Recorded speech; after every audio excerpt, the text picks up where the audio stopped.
si Sue Ebilay. Ma'am Je, go ahead. Bless us this morning. Good morning po sa ating lahat. Blessed morning. Maliwanag po ako, Pastor. Am I coming clear? Okay. Unang-una po ay really thank for this opportunity na makapag-share muli and dun sa song nila Brother Bong kanina, sabi nga, Hallelujah, we are not alone. God loves us. So in 1 Peter 2:9, bago po ako manalangin, nakalagay po dito and atin pong babasahin. Ang sabi po, but you are a chosen people, a royal priesthood, a holy nation. Isa pong magandang part ng verse, God's special possession. Sa NIV po, ang ginamit po ay God's special possession. Pero sa King James, people belonging to God, that you may declare the praise of Him who called you out of darkness into His wonderful light. So let us pray. Amang banal, makapangyarihang nasa langit, salamat po sa isang pagkakataon and privilege, Lord, na Lord, madala ko po ang iyong mensahe sa aking mga kasamahan, mga kapatiran po ng aming iglesia. Lord, dalangin ko na ang iyong salita lamang po, O Diyos, ang mamutawi sa aking mga bibig at bigyan mo, Lord, ng courage at kalakasan, Lord, na may bahagi sa kanila ang katotohanan po ng iyong salita. And Lord, we pray for your presence, O God, the Spirit of truth in this fellowship. In Jesus' name we pray. Amen. Amen. So, aki pong sisimulan ng aking pagbabahagi sa isang teorya sa psychology. Siguro naririnig na po ninyo ito, yung tinatawag na Maslow Theory of Needs. Doon po sa teoryang ito, kay sinulat ni Maslow, ang pangangailangan po ng tao mula sa baba, paitaas. Kaya pyramid po yan. Sa pinakamababa at pinakamalapad na parte ng pyramid, nauuna po yung physiological need. Ano yung mga physiological need natin?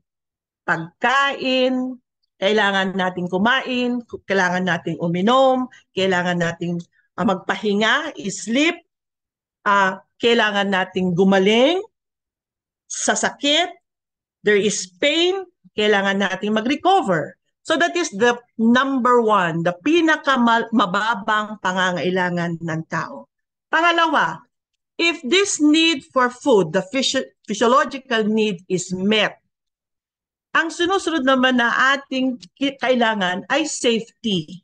Yung sa bahay, yung mga pangangailangan natin na tayo ay feel okay, confident tayo, sa mga dangers, kaya nating i-avoid. So yung safety natin ang sinusunod na gusto nating ma-meet sa ating buhay. Ang pangatlo, yung tinatawag na social need. Ito po yung need for love and belongingness. So yun ang third na level.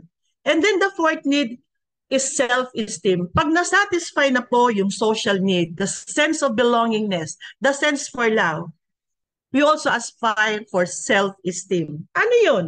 Status, the need to be recognized. Alam mo yun, need din yung tao yun eh.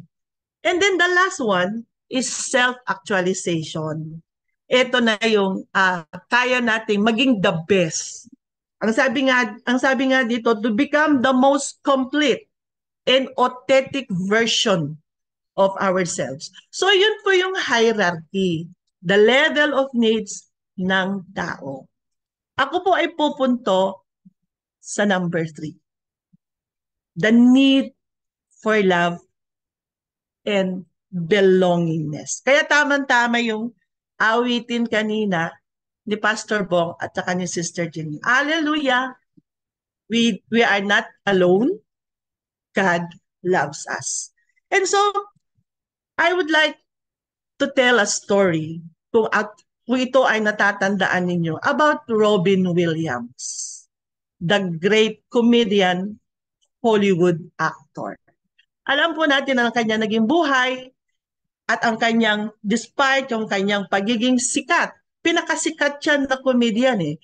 Pinakamataas kumita kasi ang lalaki ng kinikita ng kanyang pelikula. But Robin Williams never had a good family relationship.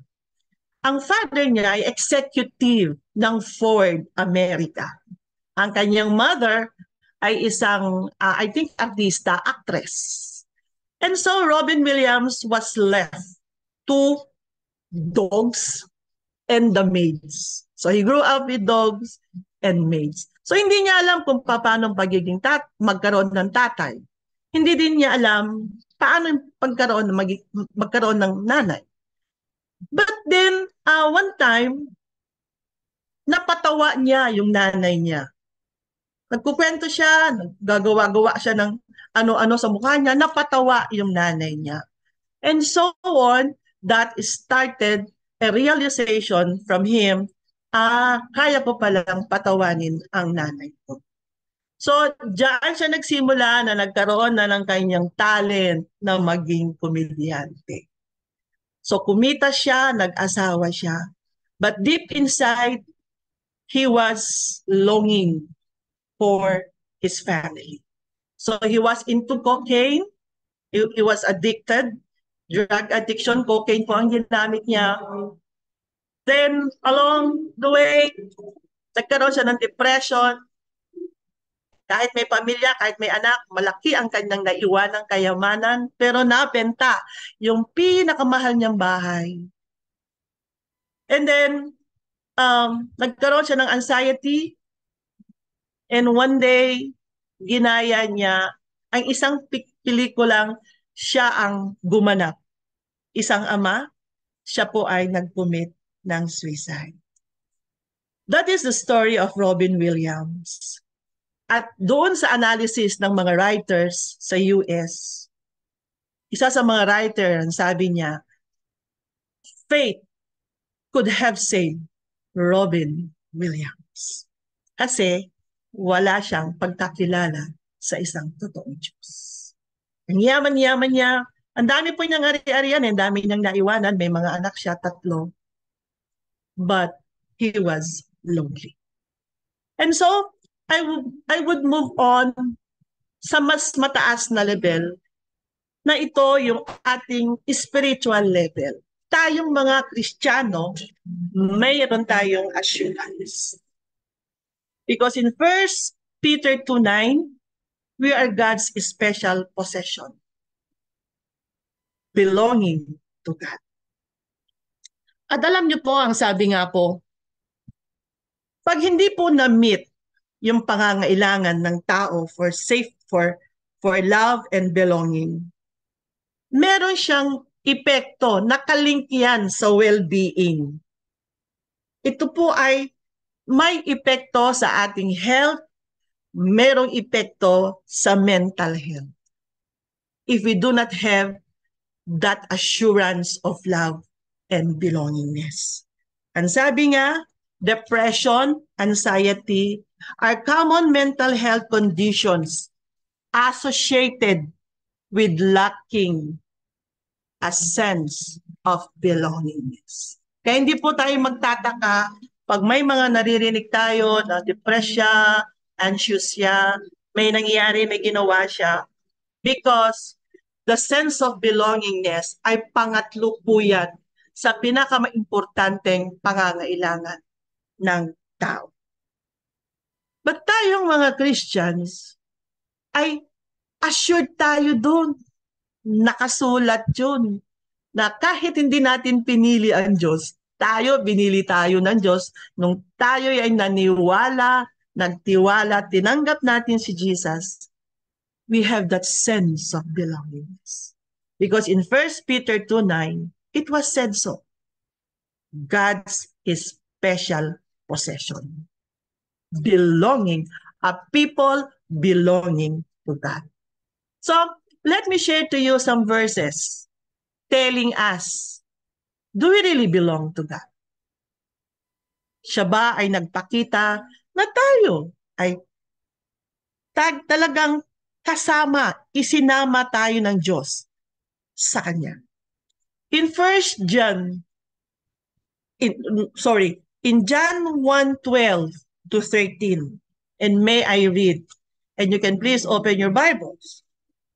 To all who receive Him, to those who believe in the name of Jesus, He gave the right to become children of God.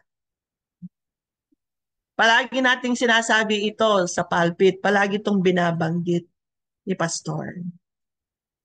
We were given the right to become children of God. When we believe and when we receive Him and believe in the name of Jesus, meron tayong karapatan na maging anak ng Diyos. Children born of God. So we have the right because we belong to the family of God. Second, in John 14:16, when Jesus was talking to His disciples, and nagbibili na siya, isa sa mga sinabi niya sa kanyang mga disipulo ay ito, "And I will ask the Father, and He will give you another advocate to help you and be with you forever, the Spirit of truth." So binigyan tayo ng Diyos ng kasama. At yun ang nananalig sa atin, the Spirit of truth in our life. Let us check. Meron ba tayo nun? Meron ba tayo nun? You know,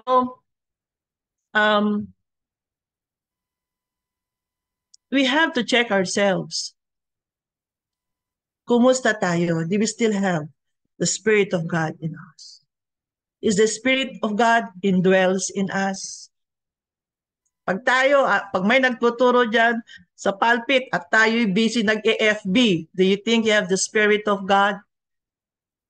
Hindi ba dapat ang Espiritu ng Diyos nagsasabi sa atin, makinig tayo sa bawat salita na naibabahagi sa pulpit? Busy tayo nagkukwento. We are all busy except to listen to the message of God. And the few times na pumupunta po ako sa ating iglesia, may mga na-observe po ako dyan. So siguro, let us check ourselves. Nung nag-aaral po ako ng salita ng Diyos, for the past how many days, the past weeks, ako din po ay natututo. Ako din po ay nalalaman ko, again, nare-refresh ako. Ano yun dapat na panuntunan ko at sino dapat ang aking inaangking helper sa aking buhay bilang isang pananampalataya ng Diyos. And again, in verse 26, "But the Advocate, the Holy Spirit, whom the Father will send in my name, will teach you all things." Siya ang ating teacher. "And will remind you of everything I have said to you." Nakakalimutan natin yung mga dapat nating tandaan sa araw-araw na buhay natin na mula sa salita ng Diyos. The Spirit of God will remind us. Alam niyo po, ako minsan makakalimutin na rin eh. Sabi ko nga, minsan yung mga itinuturo pag Sunday, sabi ko, Lord, ano ba yung key verse na ginamit ng aming pastor o sino man yung nagturo? It can help me on a daily basis. It can help me sa mga desisyon na ginagawa ko pang personal man o pang opisina. And even in the relational part, minsan nga po nakakaligtaan ko. Sumasablay po ako, nagkakamali po ako sa mga nabibitawang kong salita. Lalo po pag nagkakaroon ako ng conciliation, mediation sa mga tao. Hindi ko po nakokontrol minsan yung pagkainis ko pag matigas po ang ulo ng employer. Or yung employee din humihingi higit sa nararapat sa kanya ayon sa polisiya. So yung mga ganun po, nawawala ako. At palagi ko talaga akong bumabalik dun sa katotohanan na kailangan na natin ang Diyos sa araw-araw. Kahit po sa maliliit na bagay at lalo na sa malalaking pagkakataon na dapat tayong magdesisyon, lalo pa natin kailangan ang Diyos. And again, I would like to move on in Romans 8:9. You are, however, controlled by the Spirit. The Spirit of God, if the Spirit of God, if the Spirit of God lives in you. Kung nananatili at nabubuhay ang Espiritu ng Diyos sa atin, we are controlled. Parang polisiya yan eh. You are regulated by the Spirit of God. And if anyone does not have the Spirit of Christ, he does not belong to Christ. Uulitin ko po. And if anyone does not have the Spirit of Christ, he does not belong to Christ.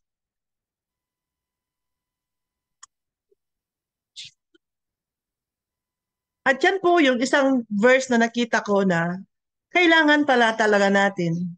Isa sa mga sinyales na tayo ay we belong to God is that we must have the Spirit of Christ in us. So let us assess ourselves. How are we now? How much in us is being controlled by the Spirit of Christ? In the scale of 1 to 10, uso po yan sa opisina eh, pag nag-i-evaluate, kami ay nag-check on the scale of 1 to 5 or 1 to 10, saan na tayo doon? Andun pa po ba tayo sa 10, 20, 30, o call a friend, nasa 50? Okay na rin yun, 50. Dagdagan natin ng 10, 60. At least, mataas-taas. Until such time that from glory to glory, we reach 100%. Tamang-tama nun. Parating na si Lord. And so, He has given us the right. He gave us an advocate, helper. Then in Peter, through Peter, the letter of Peter, God set a standard of living. Standard of godly living. Alam po na natin ito. Alam na po natin ito. In chapter 2, verse 13, submit yourselves for the Lord's sake to every human authority. So, yun yung ating relation with the government. And so, in verse 18, ang relationship natin sa ating mga amo.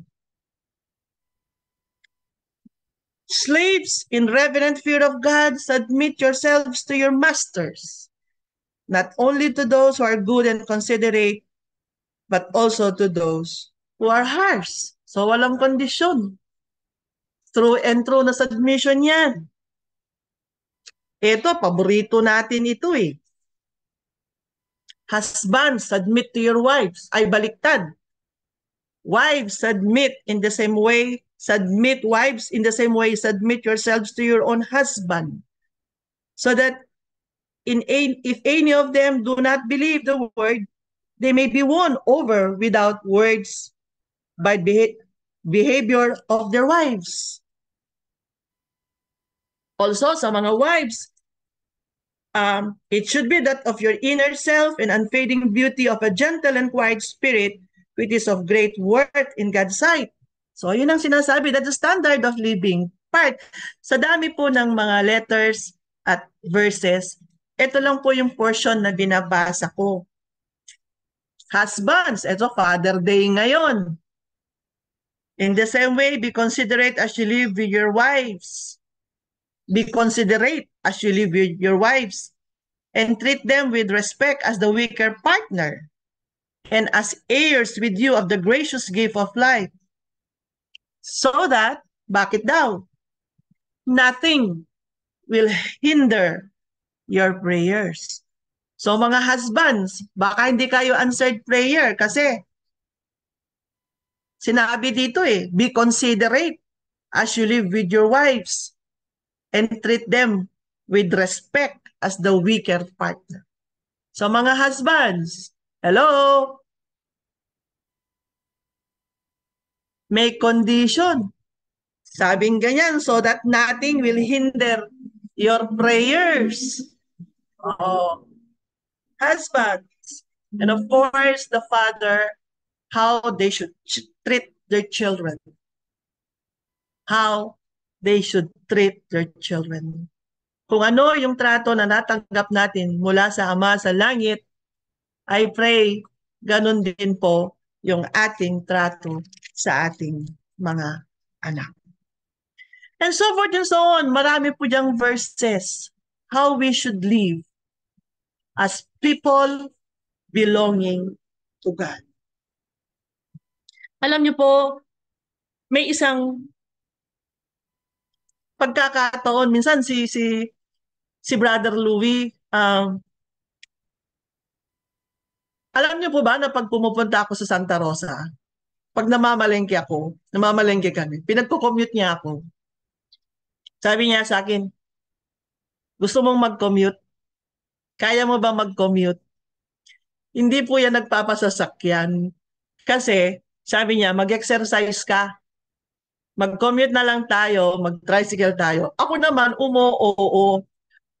Kasi hindi ko naiisip na pag-uwi pala, may mga bit-bit.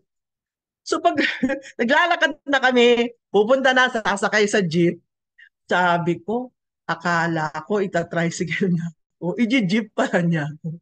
Tapos ibababa niya ako sa kando, lalakad uli kami. Sasakay kami doon sa tricycle. Ganyan si Brother Louie. Siguro, nanawa din po na nagsasasakyan. So, pinapaano niya, sabi niya, mag-exercise ka para pagpawisan ka. Ganun ang sinasabi sa akin ni Brother Louie pag kami po ay namamalengke. O kaya pupunta po kami sa Talipapa at ako'y sumusunod talaga. Hindi ako nagre-reklamo. Pero pag nararamdaman ko yung pagod ko, sabi ko ay mabigat pala ang may bit-bit. Mahirap din pala mag-tricycle, ang init. But you know, I also enjoy that time. Kasi nga, um, yung precious time na magkasama kami, na namamalengke, ang init-init, nabavalue ko po yun bilang isang asawa at Kristiyano. So, sa mga kapartiran dyan na hindi wala pa pong mga sasakyan at sila po ay nangangarap, mananawa din po kayo, gusto din yung maglakad, gusto din po yung mag-commute. Minsan, kahit po pumupunta kami sa SM at gamit ni Asi yung sasakyan, ay kami po ay nagko-commute. Hindi po kami talagang nagsasasakyan dahil nagkakatamaran. Ang layo po ng parkingan, nilalakad pa yung parkingan. So sabi ko, madali na lang, labas na lang dyan sa SM, sakay sa jeep, sige, basta walang masyadong mabigat na bit-bit. So yung mga ganun po, ine-enjoy po namin yun bilang pamilya. And so, gusto ko pong dagdagan din, marami din pagkakataon talaga na kami pong pamilya ay hindi rin nagkakaunawaan. May mga conflicts din. But we always thank the Lord because sa standard ng buhay ng isang Kristiyano, we always look forward. Andun palagi yung pangunawa namin sa bawat isa. Lalong-lalo na yung aking mag-ama sa akin na hindi ko na sila naaasikaso dahil malayo po ako sa kanila. But praying, I am praying and claiming God's blessing na in time po ay makakauwi na rin po ako. So, moving on, as we have this standard of godly living, andun po yung paalala. Pag tayo po ay nawawala, medyo nag-iiba ang landas. Kasi yung God's special possession ay napakagandang privilege yun. Birin mo, special tayo. Special na pag-aari ng Diyos. So we have that kind of security already. Yung Maslow theory na love and belongingness, it was met alone with God. was met alone by God. Our relationship with Him meets the love and belongingness need natin bilang manatao. But Peter also cautioned us in 2 Peter 3:17. Therefore, dear friends, since you have been forewarned, be on your guard, so that you may not be carried away by the error of lawless. So we are in this world. Maraming impluensya. Social media is a very strong shaper ng desires. And we may forget the desire of God for us. So sabi, you may not be carried away by the error of lawless and fall from your secure position. And fall from your secure possession. Because the privilege of being people belonging to God give us a sense of security. Mataas yung atin ng level. But be forewarned. Because sa mundong ito, we may be carried by lawless. Walang kinikilalang Diyos sa mundong ito. May kinikilala sila, hindi naman totoong Diyos. And you will fall from your secure position. So mawawala tayo sa security, sa kasiguraduhan sa buhay na ito. If we are being influenced by lawlessness in this world. In 2 Peter 1:10, therefore, my brother and sisters, make every effort to confirm your calling and election. For if you, basahin ko lang po. In 2 Peter 2:10, okay. Let me read po from my Bible. Therefore, my brothers and sisters, make every effort to confirm your calling and election. For if you do these things, you will never stumble,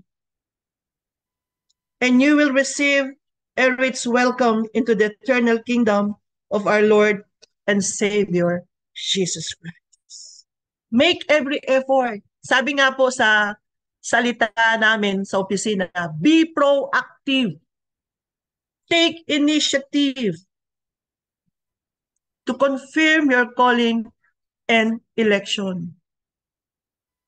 Po, naniniwala ako ng Diyos. Kaya ganun kataas yung confidence ko because I belong to the family of God. Mahal ako ng Diyos. Mahal tayo ng Diyos. Kaya yung kumpiyansa ko sa Kanya, mataas. Alam niyo po, last Friday, nagka-problema po kami sa opisina. Sabi ng isang kasamahan ko, staff ko, sabi niya, may problema po tayo. Ako po, pag sinabing may problema, kinakabahan po ako eh. Kasi pag iba, lalo pag tao ang involved, yung mga assistants. Yung pala po, may mga beneficiaries na na-identify. Mga pastor. Sila po ay na-identify as tupad beneficiary.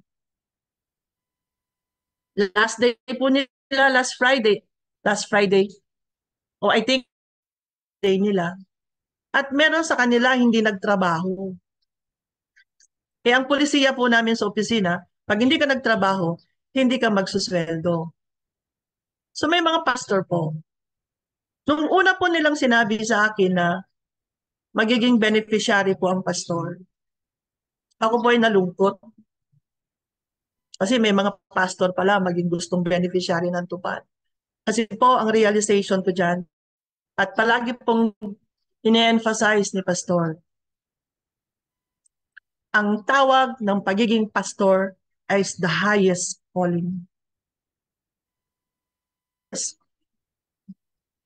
And when I learned po na may mga ganong beneficiaries, hindi po ako,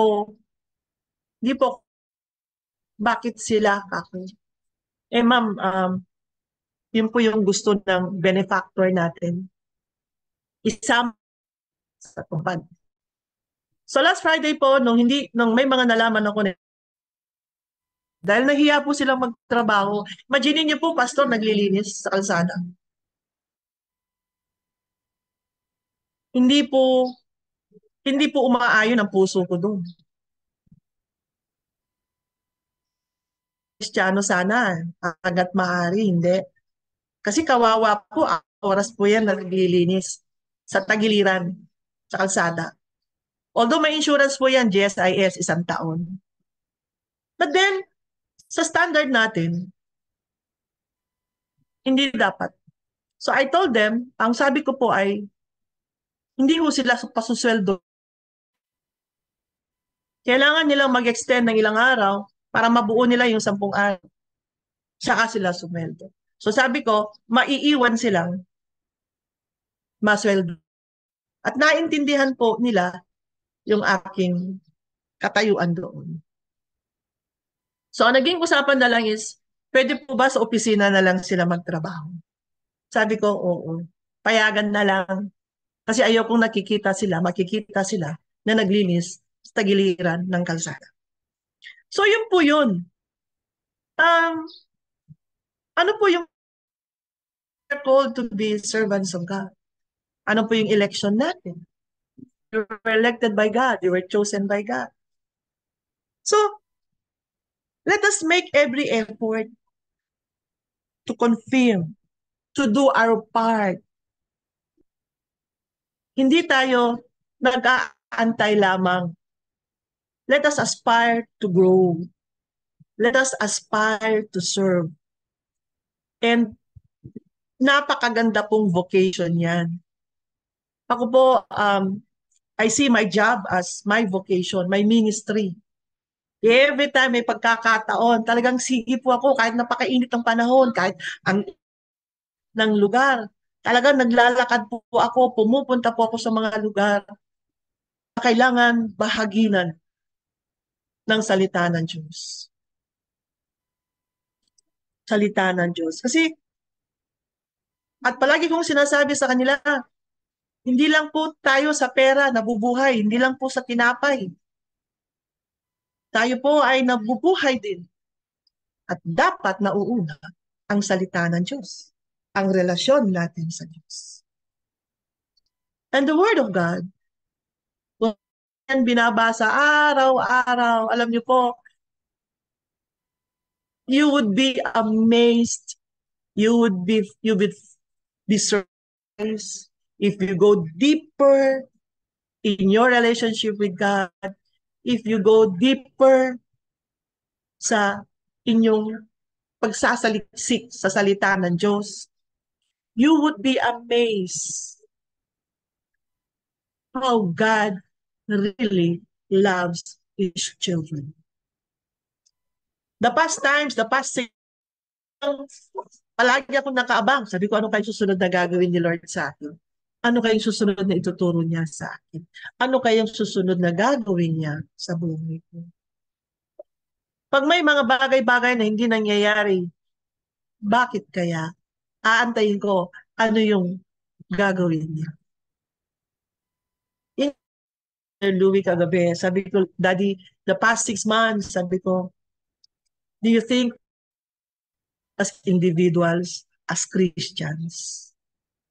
Because every night po, we call up, we make a video call.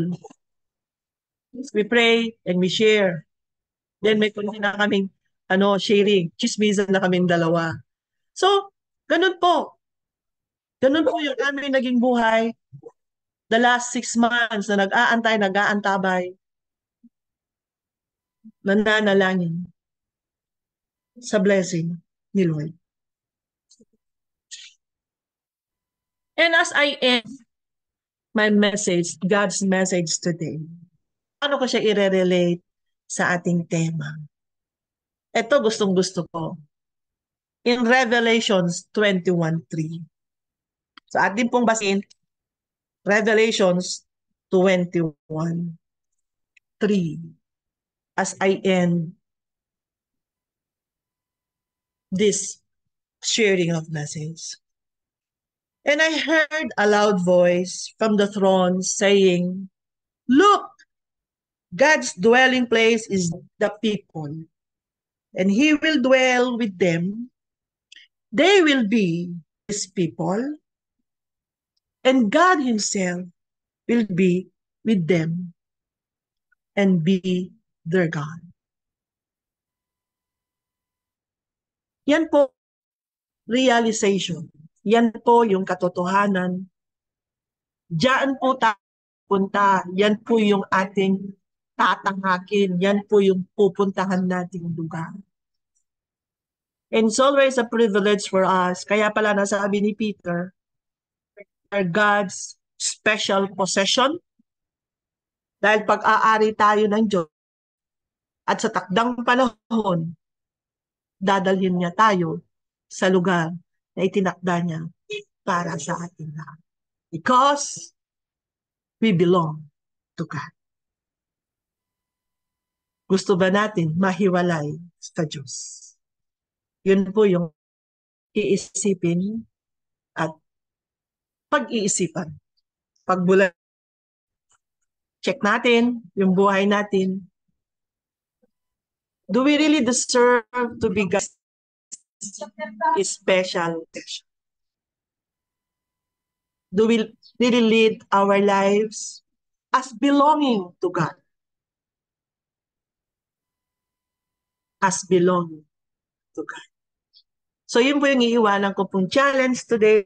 Kasama po ako, nag-a-assess din ng sarili ko kung saan na ako antas. So, in the Maslow theory, tama po ba si Maslow? And sense of belongingness is a human need, and that God has met that need.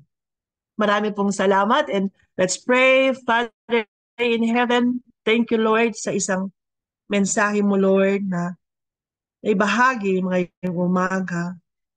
Dalangin ko Lord, manatili po kami sa inyo bilang God's special possession as people belonging to you, O God. And we pray Lord, sa tatahakin namin hanggang sa pagdating mo, O Diyos, ay bigyan mo po kami ng kalakasan, Lord. Strengthen us.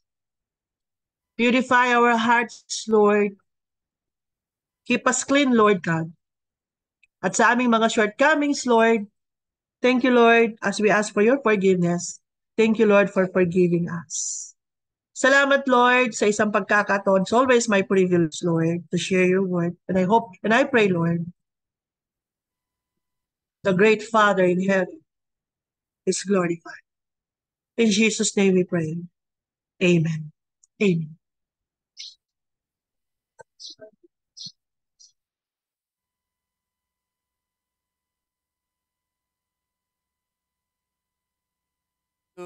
Sister Je, for that blessed message.